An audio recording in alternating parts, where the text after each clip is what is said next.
이까지 같은 집안이랑 사돈은 안 돼. 이거나 먹고 꺼져. 하나밖에 없는 딸의 상견례 자리. 35년 만에 사돈으로 만난 고등학교 동창 녀석은 보란듯이 제 얼굴에 음식 접시를 엎어버렸습니다. 내 아들한테 빌부터 살려고? 돈 없으면 입 다물고 살아야지. 녀석은 가소롭다는 표정을 지었지만 저는 말없이 냅킨으로 얼굴에 기름기를 닦아낼 뿐이었습니다. 하지만 그놈은 꿈에도 몰랐을 겁니다. 제가 기름기를 닦아내는 순간 단순한 복수가 아닌 뼈를 깎는 참교육이 시작될 것이라는 사실을요. 이 놀라운 반전이 궁금하시다면 구독 버튼을 눌러주세요. 평범해 보이는 사람들의 숨겨진 이야기를 매일 전해드립니다. 그럼 이제 시작하겠습니다. 경기도 외곽 작은 공업단지 오후 6시. 박준혁은 54살 대성정밀 금형 공장장이었습니다. 20년 넘게 한자리에서 성실하게 일해온 평범한 가장이었어요. 공장장님, 먼저 퇴근하겠습니다. 그래, 조심히 들어가. 직원들이 퇴근하고 준혁은 홀로 남아 기계실을 점검했어요. 15년 된 낡은 소나타를 몰고 1시간쯤 달려 서울 외곽 작은 빌라에 도착했습니다. 아빠 오셨어요? 27살 박수진이 환하게 웃으며 나왔어요. 초등학교 교사인 딸은 10살 때 어머니를 잃고 준혁이 홀로 키운 자랑이었습니다. 오늘 뭐 좋은 일 있어? 얼굴이 꽃밭이네. 작은 식탁에는 된장찌개와 계란말이가 놓여 있었어요. 수진이 수줍게 손을 내밀었습니다.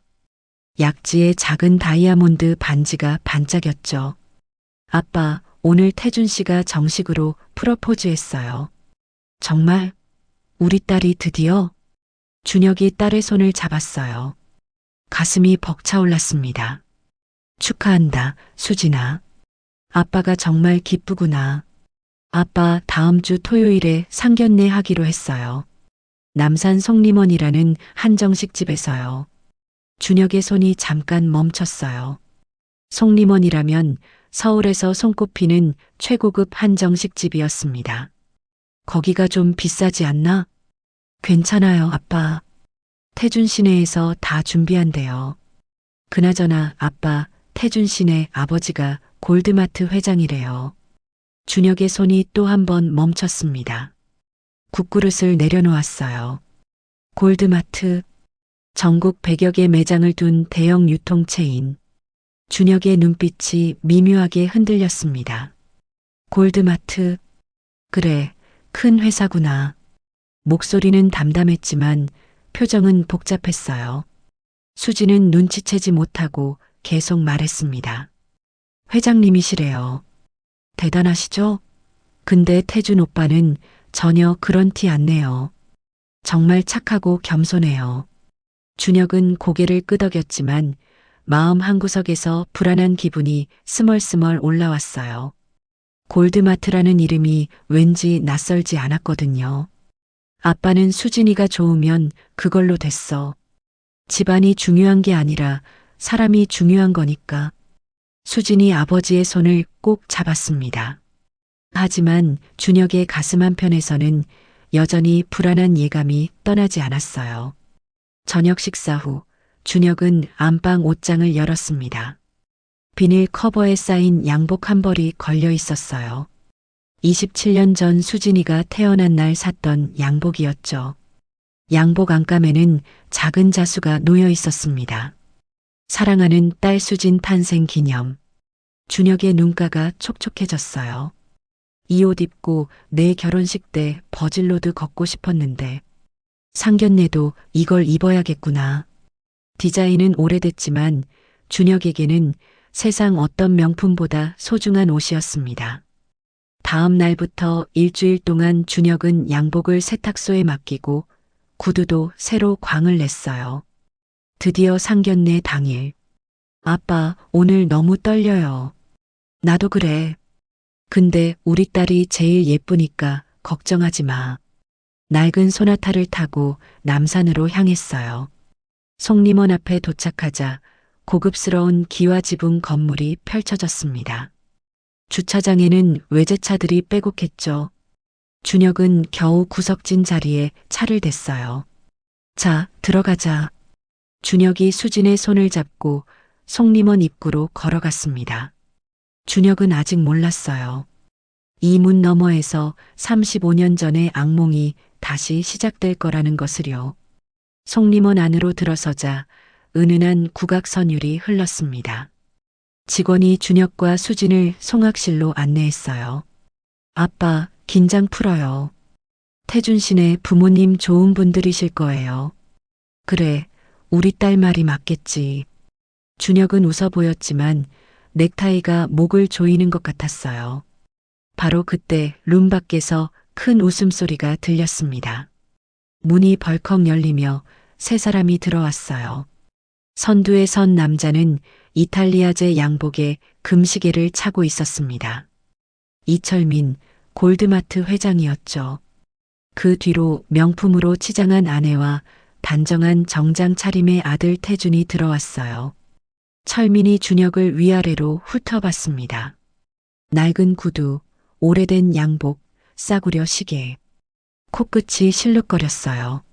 아, 처음 뵙겠습니다. 골드마트 이철민입니다. 철민이 명함을 준혁 앞에 휙 던지듯 놓았어요. 준혁은 두 손으로 정중히 받았습니다. 박준혁입니다. 반갑습니다. 준혁이 명함을 내밀려 하자 철민이 손을 내저었어요. 아, 됐습니다. 명함은 안 받아도 돼요. 모두 자리에 앉았습니다. 철민이 턱을 치켜들고 물었어요. 어디서 일하십니까? 경기도에서 공장 일을 합니다. 금형 공장입니다. 철민이 피식 코웃음을 쳤습니다. 그래요? 월급은 얼마나 되나요? 아버지, 그런 걸 왜 물어보세요? 태준이 당황해서 말렸지만 철민은 아랑곳하지 않았어요. 사돈되면 알아야 할 거 아냐? 많지 않습니다. 그래도 딸 하나 키우는 데는 부족함이 없었습니다. 철민이 준혁의 얼굴을 뚫어지게 쳐다봤어요. 갑자기 눈이 커졌습니다. 잠깐, 박준혁? 혹시 경동고 나왔어요? 준혁의 몸이 굳었습니다. 네, 경동고 졸업했습니다. 철민이 무릎을 탁 치며 손뼉을 쳤어요. 아, 맞네. 야, 너 박준혁 맞지? 3학년 7반. 준혁의 얼굴이 창백해졌어요. 35년 전의 악몽이 되살아났습니다. 고등학교 때 급식비 없어서 굶던 애. 맞지? 철민이 낄낄거렸습니다. 아내가 남편의 팔을 잡아당겼어요. 여보, 오늘은 좋은 날인데 옛날 얘기는 그만하세요. 아니, 옛 친구 만났는데 반가워서 그러는 거야. 철민의 눈빛이 아기로 가득 찼어요. 그때 생각나네. 너 운동장 구석에서 맨날 울고 그랬잖아. 애들이 괴롭힌다고. 준혁의 주먹이 무릎 위에서 꽉 쥐어졌습니다. 철민아, 오늘은 아이들 상견례 자리다. 지난 일은 접어두자. 오, 말투 봐라. 예전에는 말도 못 붙이더니 이제는 반말도 하네. 철민이 테이블을 탁 쳤어요. 야, 솔직히 말해봐.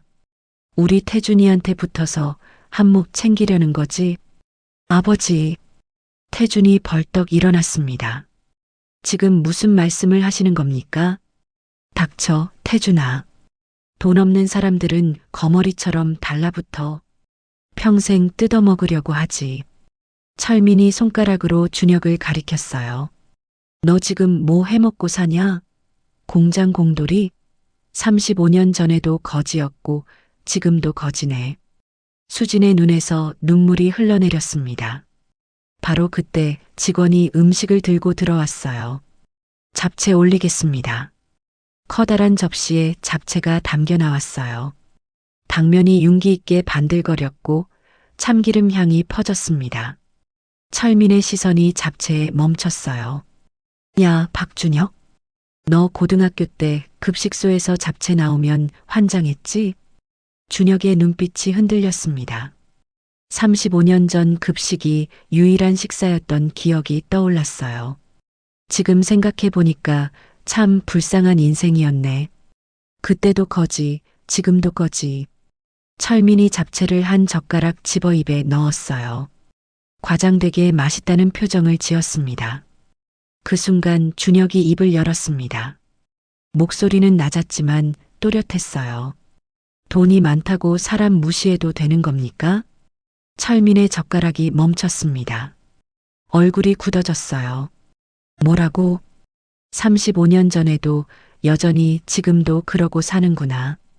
그때도 돈으로 사람 위에 서려고 했지. 철민이 벌떡 일어났습니다. 얼굴이 새빨개졌어요. 뭐, 이 새끼가 지금 나한테 그때나 지금이나 똑같네.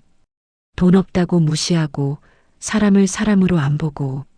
준혁도 천천히 일어났습니다. 두 사람이 테이블을 사이에 두고 마주 섰어요.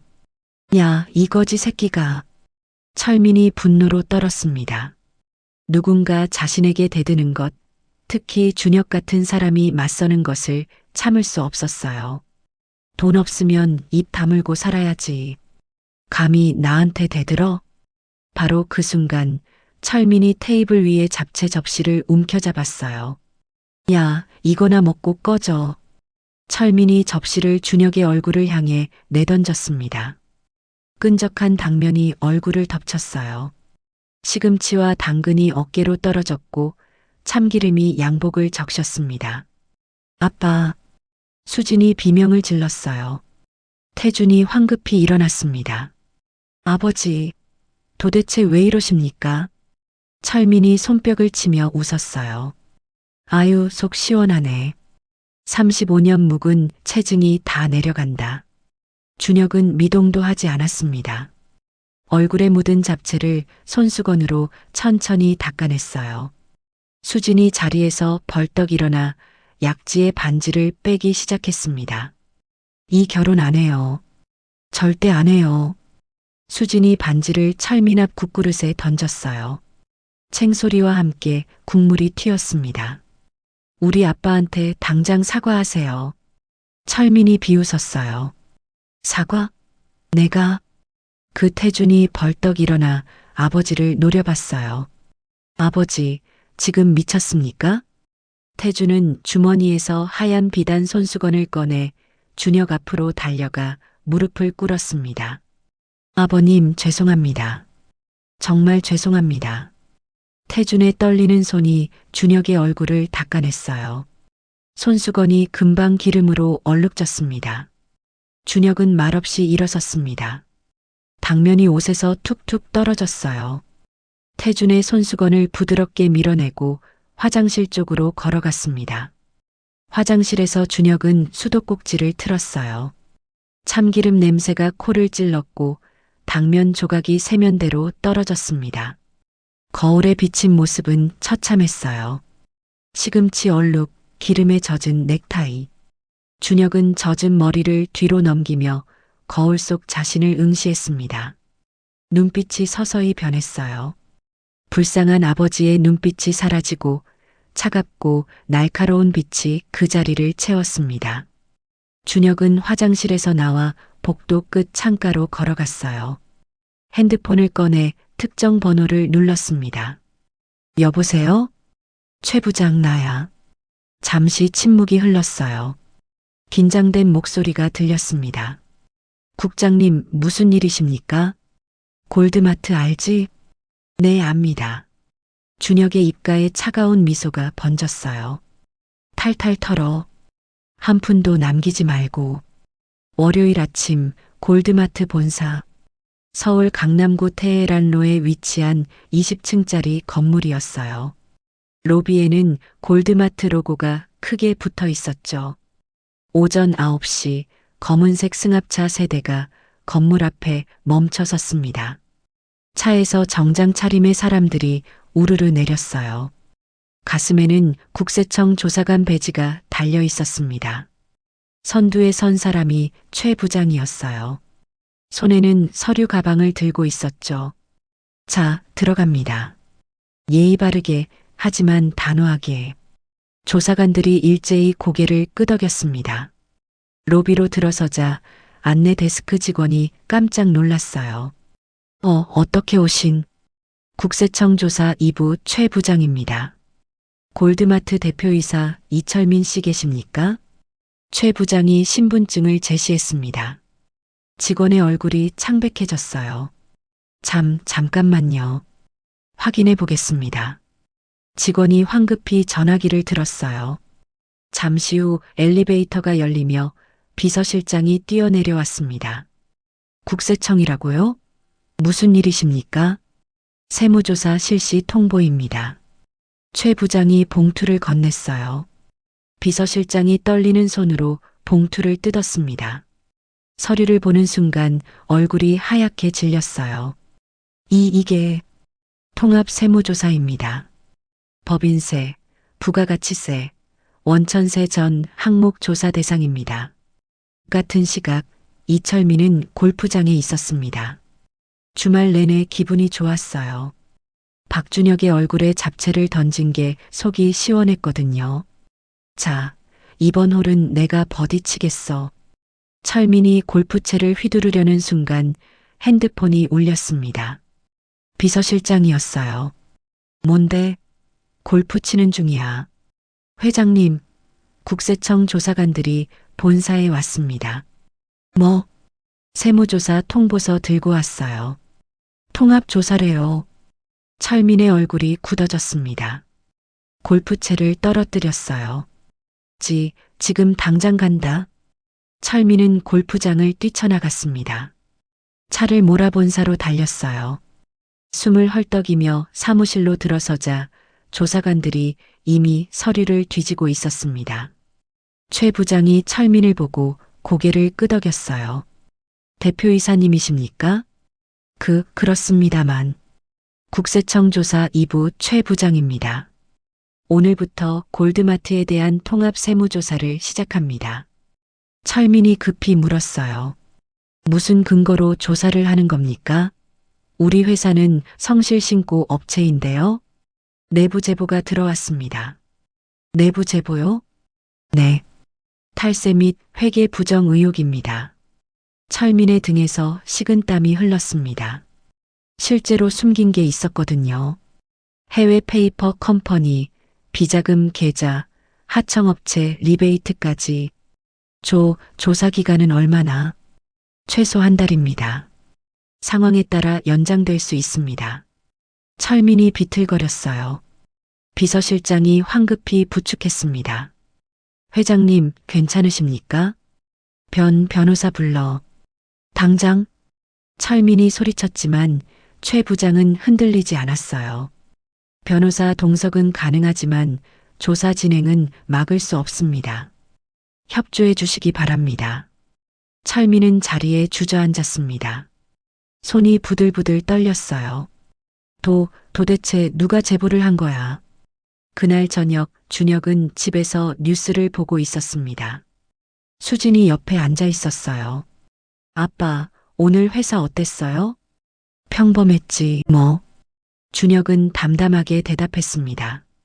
하지만 책상 위 노트북에는 골드마트 관련 자료가 가득했어요. 핸드폰이 울렸습니다. 최 부장이었어요. 국장님, 첫날 조사 완료했습니다. 어떻게 됐나? 생각보다 심각합니다. 해외 페이퍼 컴퍼니 서너 개 발견했고 하청업체 허위 계약서도 나왔습니다. 준혁의 눈빛이 차갑게 빛났어요. 좋아. 계속 파고들어. 끝까지 추적해. 알겠습니다. 그런데 국장님, 뭔가? 최 부장이 잠시 망설이다 물었습니다. 혹시 이번 조사 개인적인 이유가? 준혁이 단호하게 말했어요. 법 집행이야. 탈세는 범죄고 우린 조사관이지. 전화를 끊고 준혁은 창밖을 바라봤습니다. 이철민, 이제 시작이다. 세무조사 일주일째.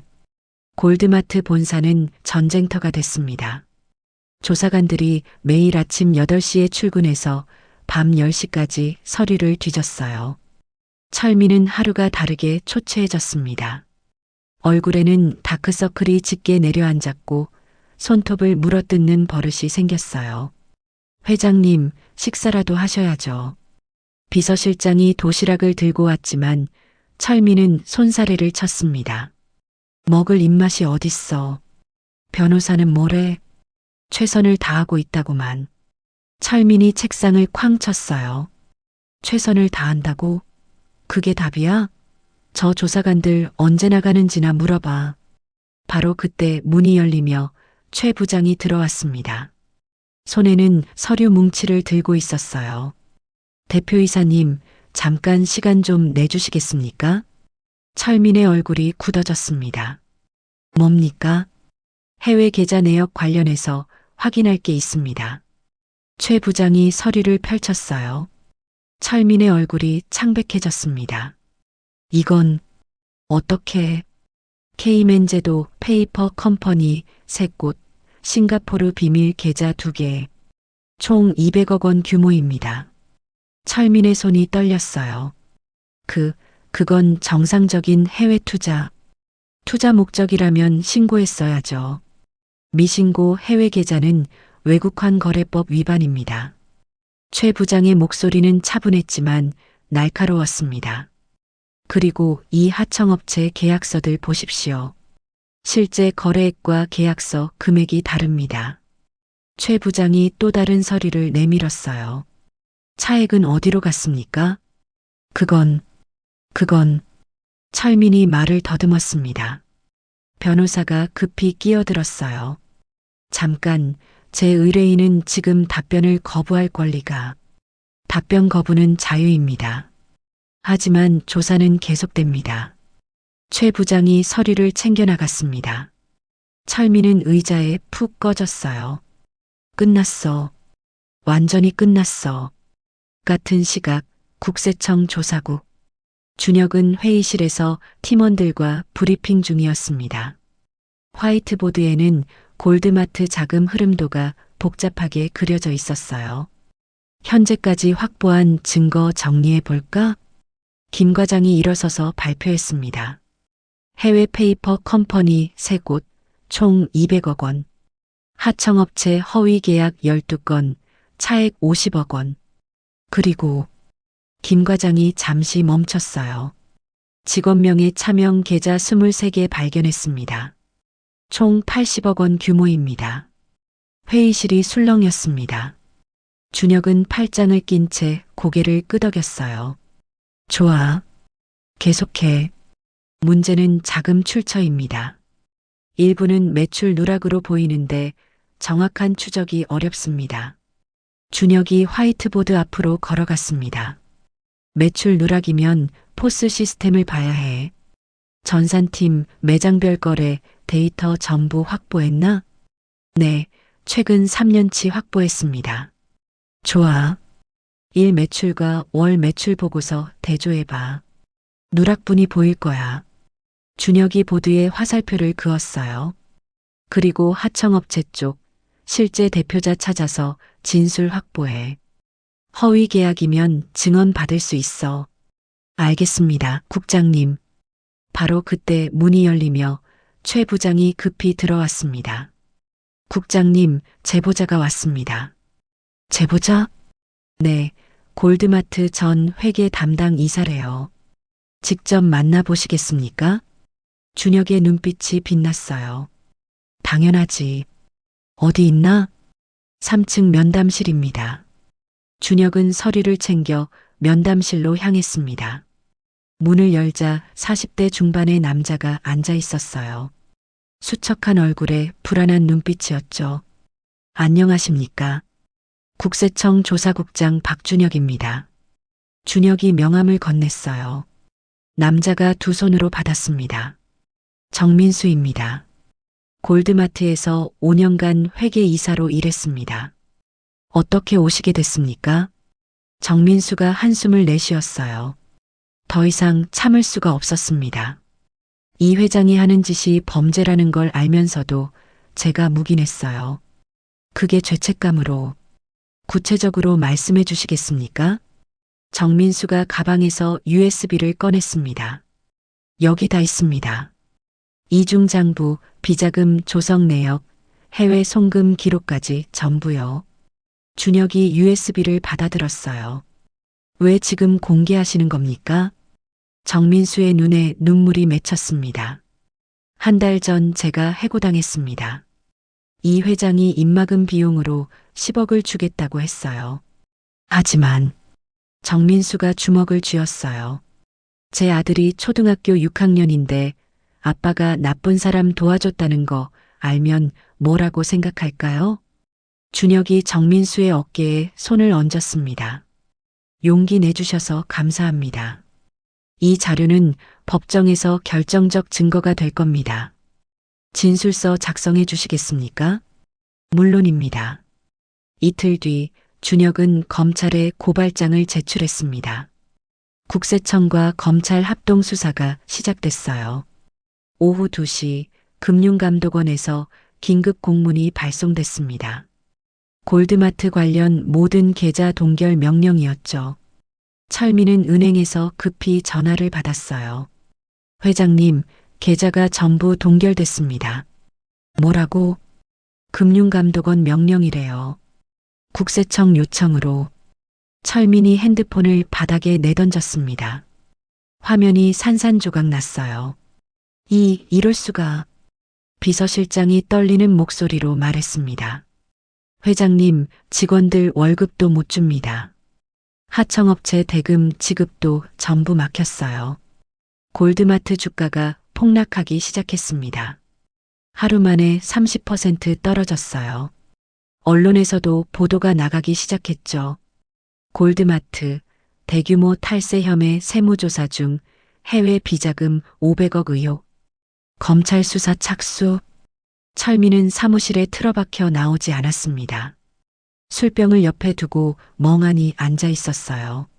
문득 창밖을 보니 국세청 조사관들이 또 서류 상자를 들고 나가고 있었습니다. 철민의 제국이 무너지고 있었어요.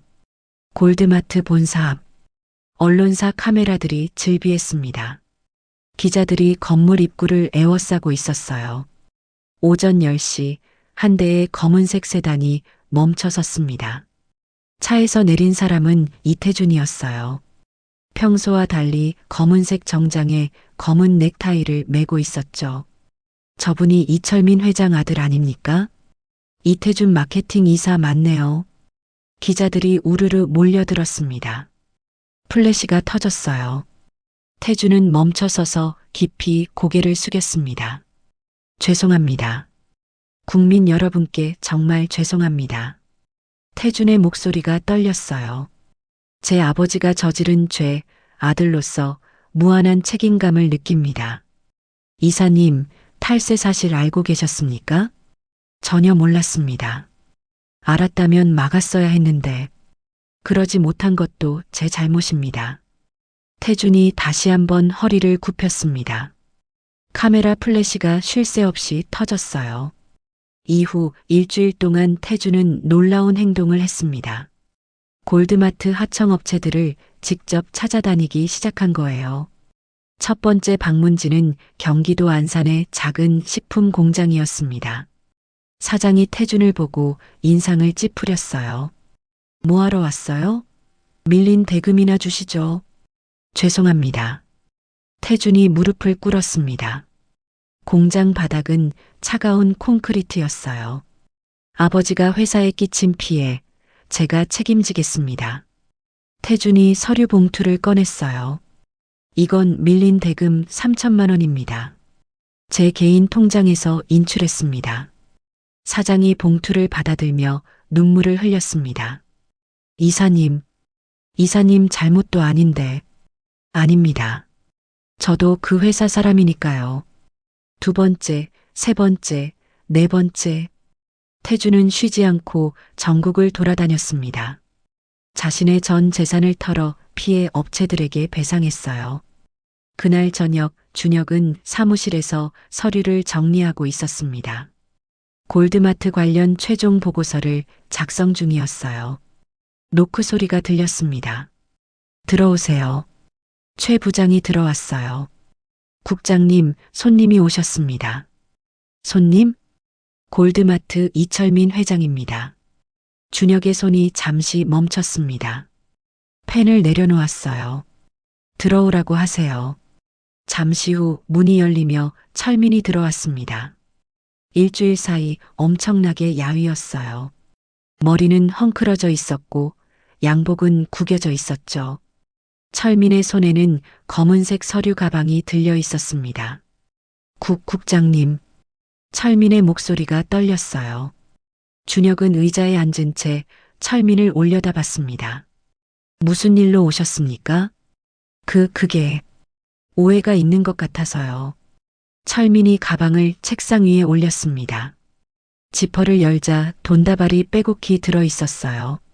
이건 10억입니다. 국장님께. 준혁의 눈빛이 차갑게 식었어요. 지금 뇌물을 주시는 겁니까? 아닙니다. 이건 그냥 사례비 같은. 철민이 말을 더듬었습니다. 손이 부들부들 떨렸어요. 가방 치우십시오. 안 그러면 뇌물 공여죄로 추가 고발합니다. 준혁의 목소리는 차분했지만 냉정했습니다.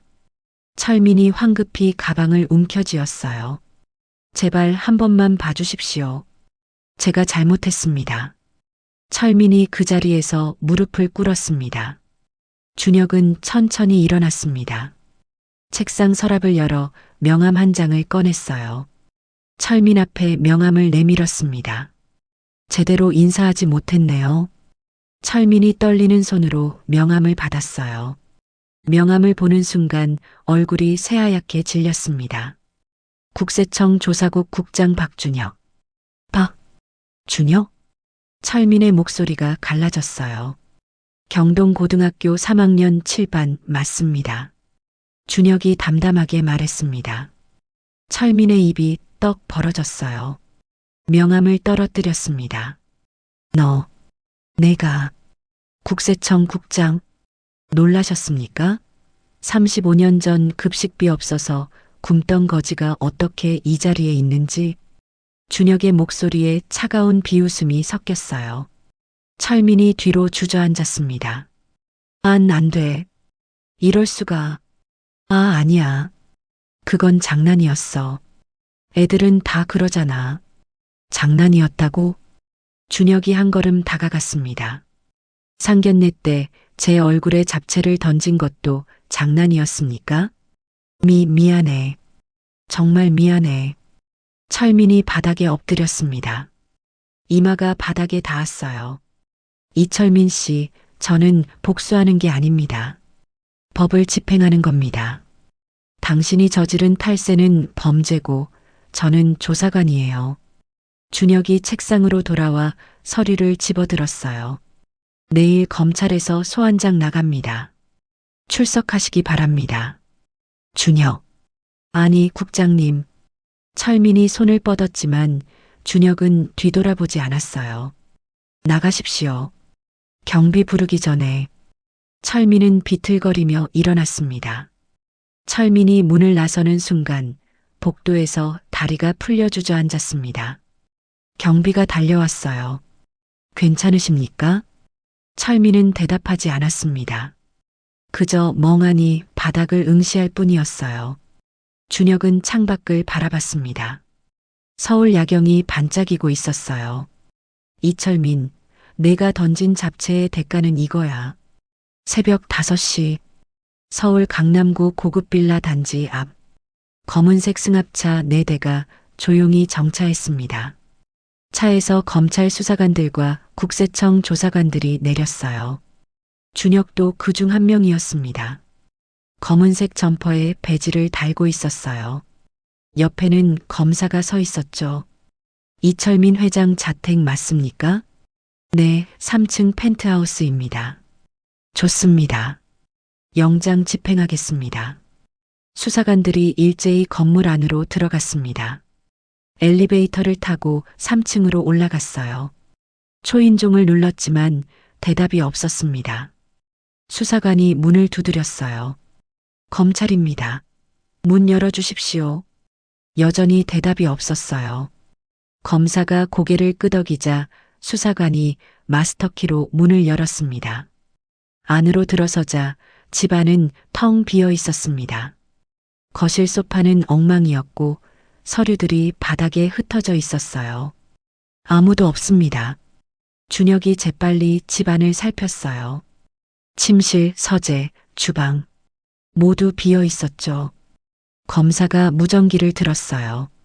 전팀 경계 태세, 용의자 도주 중, 지하 주차장과 후문 봉쇄하라.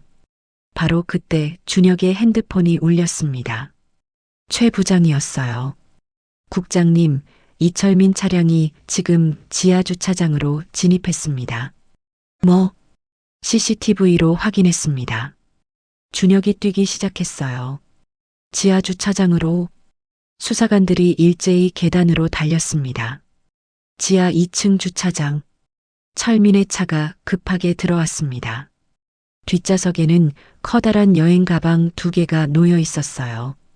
철민이 차에서 내려 트렁크를 열었습니다.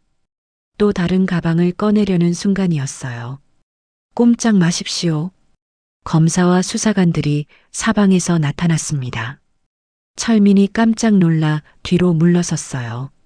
이철민 씨, 특정경제범죄법 위반 혐의로 긴급 체포합니다. 검사가 영장을 보여줬습니다. 철민의 얼굴이 창백해졌어요. 잠깐만요. 수사관이 철민의 차 뒷좌석 가방을 열었습니다. 현금 다발이 빼곡했어요. 이게 뭡니까? 그건 또 다른 수사관이 트렁크의 가방도 열었어요.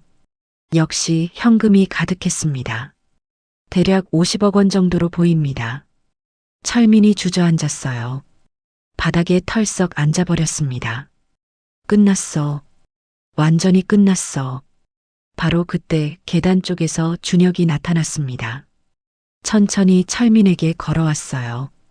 철민이 준혁을 보자 눈이 커졌습니다. 박준혁? 도주하시려고 했습니까? 준혁의 목소리는 차분했습니다. 나는 그냥 잠깐 피했을 뿐이야. 현금 50억 원 들고요? 준혁이 가방을 가리켰어요. 이건 내 돈이야. 증거인멸 시도로 추가 기소됩니다. 검사가 수갑을 꺼냈습니다. 철민의 손목에 차가운 쇠가 채워졌어요. 철민이 준혁을 올려다봤습니다. 눈에는 절망만 가득했어요. 검찰청으로 압송합니다. 수사관들이 철민을 승합차로 데려갔습니다. 준혁은 그 모습을 말없이 지켜봤어요. 오후 2시 검찰청 조사실. 철민은 회색 수감복을 입고 앉아 있었습니다. 머리는 헝클어져 있었고 눈가에는 다크서클이 짙었어요. 문이 열리며 검사가 들어왔습니다. 그 뒤로 준혁도 따라 들어왔어요. 철민이 준혁을 보자 몸을 떨었습니다. 이철민 씨, 지금부터 진술 받겠습니다. 묵비권을 행사할 수 있으며 검사가 권리를 고지했어요. 철민은 멍하니 앉아 있었습니다. 해외 페이퍼 컴퍼니 3곳 200억 원, 하청업체 허위 계약 50억 원, 차명 계좌 80억 원, 스위스 비밀 계좌 500억 원. 검사가 항목을 읽어내려갔어요. 총 탈루 세액이 300억 원입니다. 인정하십니까? 철민이 고개를 떨궜습니다. 인정합니다. 목소리는 간신히 들릴 정도로 작았어요. 검사가 서류를 챙겨 나갔습니다. 준혁만 남았어요. 두 사람이 마주 앉았습니다. 철민이 떨리는 목소리로 입을 열었어요. 박준혁? 아니, 국장님. 준혁은 대답하지 않았습니다. 그저 철민을 바라볼 뿐이었죠. 제발 선처를. 내가 정말 잘못했어. 철민의 눈에서 눈물이 흘러내렸습니다. 고등학교 때 일도 정말 미안해. 내가 어렸고 철없었어. 준혁이 천천히 입을 열었어요. 이철민 씨, 저는 선처를 부탁받을 위치가 아닙니다. 하지만 저는 조사관입니다. 범죄를 밝혀내는 게 제 일이에요. 준혁이 일어섰습니다. 그리고 이건 복수가 아니에요. 정의예요. 준혁. 준혁아. 철민이 책상에 매달렸지만 준혁은 문 쪽으로 걸어갔어요. 잠깐만. 철민이 소리쳤습니다. 준혁이 문 앞에서 멈춰 섰어요. 내 아들. 태준이는 아무 잘못 없어. 제발 태준이만은. 준혁이 뒤돌아봤습니다. 태준이는 당신과 다릅니다. 준혁의 목소리가 조금 부드러워졌어요. 지금 전국을 돌아다니며 피해자들에게 사죄하고 있더군요. 전 재산을 털어서요. 철민의 눈이 커졌습니다. 뭐라고? 자기 돈으로 피해 업체들에게 배상하고 있습니다. 철민이 책상에 이마를 댔습니다. 어깨가 들썩였어요. 태준아, 미안하다. 아빠가 미안해. 준혁은 더 이상 말하지 않았습니다. 문을 열고 나갔어요. 복도에서 준혁은 잠시 멈춰 섰습니다. 깊은 한숨을 내쉬었어요. 최 부장이 다가왔습니다. 국장님, 수고하셨습니다. 응. 태준 씨 정말 대단하네요. 뉴스 보셨죠? 준혁이 고개를 끄덕였습니다. 저런 아들을 뒀으면서 이철민은 왜 저렇게 살았을까요? 사람은 쉽게 안 변해. 돈과 권력을 주면 더더욱. 준혁이 창밖을 바라봤어요. 3달 후 서울 한 작은 오피스텔. 태준은 책상 앞에 앉아 있었습니다. 책상 위에는 이력서가 놓여 있었어요. 전 재산을 털어 피해 업체들을 배상한 후 태준은 무일푼이 됐습니다. 골드마트 이사직도 사퇴했어요. 지금은 작은 회사에 취업 준비 중이었죠. 그리고 그 옆에는 다른 것이 있었습니다. 비닐에 쌓인 양복 한 벌. 태준은 수진에게 그 양복을 받았어요. 준혁이 상견례 때 입었던 잡채 얼룩이 묻은 그 양복이었습니다. 태준은 매일 밤 그 양복과 씨름했습니다. 도서관에서 얼룩 제거법을 찾아보고 세탁 전문가에게 조언을 구했어요. 특수 세제를 사서 조심스럽게 닦아냈습니다. 일주일이 지났습니다. 2주가 지났습니다. 3주가 지났어요. 드디어 양복이 깨끗해졌습니다. 참기름 얼룩도 시금치 자국도 모두 사라졌어요. 안감의 자수도 선명했습니다. 사랑하는 딸 수진 탄생 기념. 태준은 양복을 정성스럽게 포장했습니다. 그리고 준혁에게 전화를 걸었어요. 장인어른. 아니, 국장님. 저 이태준입니다. 준혁의 목소리가 들렸습니다. 무슨 일인가? 뵙고 싶습니다. 드릴 것이 있습니다. 다음 날 저녁 준혁의 집 앞. 태준이 양복 상자를 들고 서 있었어요. 심호흡을 하고 초인종을 눌렀습니다. 문이 열렸습니다. 준혁이 서 있었어요. 들어오게. 태준이 조심스럽게 안으로 들어갔습니다. 거실에서 수진의 기척이 느껴졌지만 나오지는 않았어요. 앉게.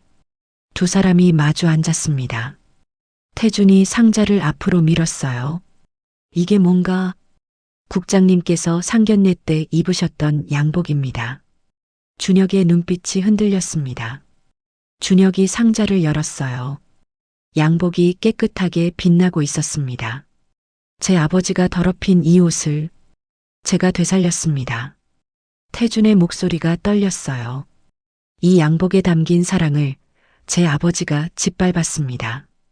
하지만 그 사랑은 결코 더럽혀질 수 없다는 걸 증명하고 싶었습니다. 준혁이 태준을 바라봤습니다. 국장님, 저는 수진이를 진심으로 사랑합니다. 태준이 자리에서 일어나 무릎을 꿇었어요. 전 재산을 잃었습니다. 빈손입니다.